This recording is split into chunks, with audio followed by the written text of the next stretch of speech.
Bienvenue à l'heure des livres, Amnous Chalmani. On est très heureux de vous recevoir. Alors vous êtes chroniqueuse, vous êtes écrivain.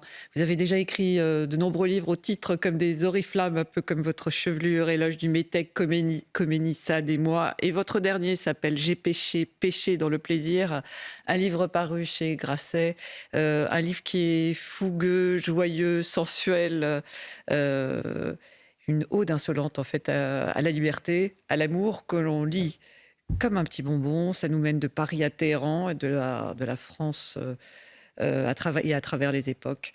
Et là encore, d'une certaine façon, tout est dans le titre, parce que alors ce titre, il est extrait d'un poème écrit par Forough Farrokhzad.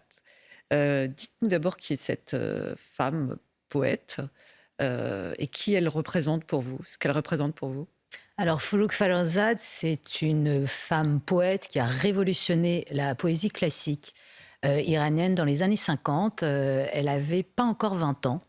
Elle sort un premier recueil de poésie qu'elle a intitulé Le Mur, et où, en reprenant la tradition classique persane de Marc Khayyam, de Hafez, où le vin, l'amour est extrêmement présent, mais sous forme mystique et divin. Elle reprend cette forme, elle reprend toutes ces allégories, mais en fait ce ne sont plus des allégories, ça se passe là, dans le présent, dans l'amour vrai, dans le lit des femmes. Elle prône le désir féminin, le plaisir et la souffrance qui va avec, la souffrance de l'amour, et c'est une véritable révolution, parce que la qualité littéraire est là, mais soudain, un corps de femme vit, jouit et s'impose dans l'espace poétique persane, qui est quand même un espace très très important pour les Iraniens. Alors, votre livre se déroule, c'est un des personnages principaux de votre livre. Le livre démarre en 56 à Téhéran par une rencontre qui va bouleverser sa vie. Cette rencontre, c'est une rencontre avec Cyrus, dit La Tortue.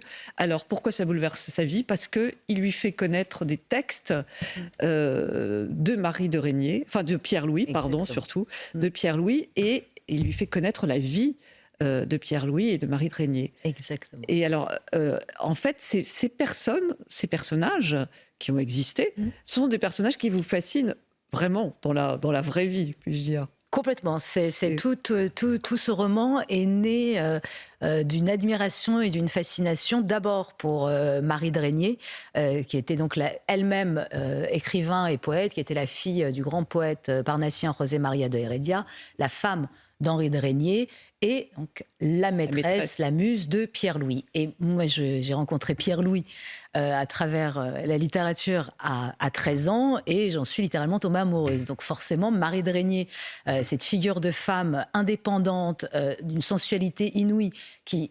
Je ne connais pas de femme vivante aujourd'hui qui ait ce culot, qui ait cette liberté, qui est déployée tant. Et elle, ça se passe à la Belle Époque, donc c'est encore plus étonnant.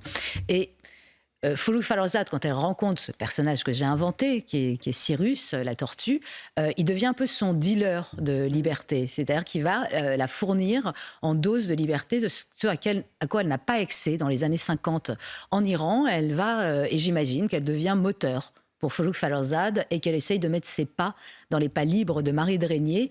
Et Forough Farrokhzad, je l'ai rencontré évidemment plus tard. Je connaissais son film La Maison est noire, qui est véritablement un chef-d'œuvre, un film de 20 minutes sur un village de lépreux en noir et blanc, qui est certainement, si paradoxal que ça paraisse, un des films les plus beaux que j'ai jamais vu.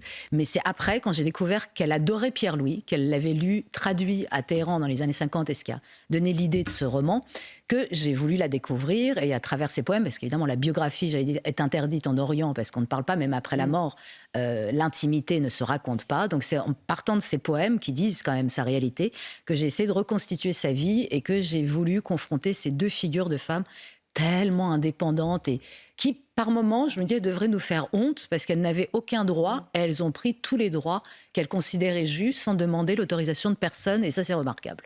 Alors, ce sont toutes deux des passionnées, effectivement, très éprises d'amour et de liberté. Et là encore, on a l'impression qu'il y a quand même des points communs avec vous. Il y a une espèce de...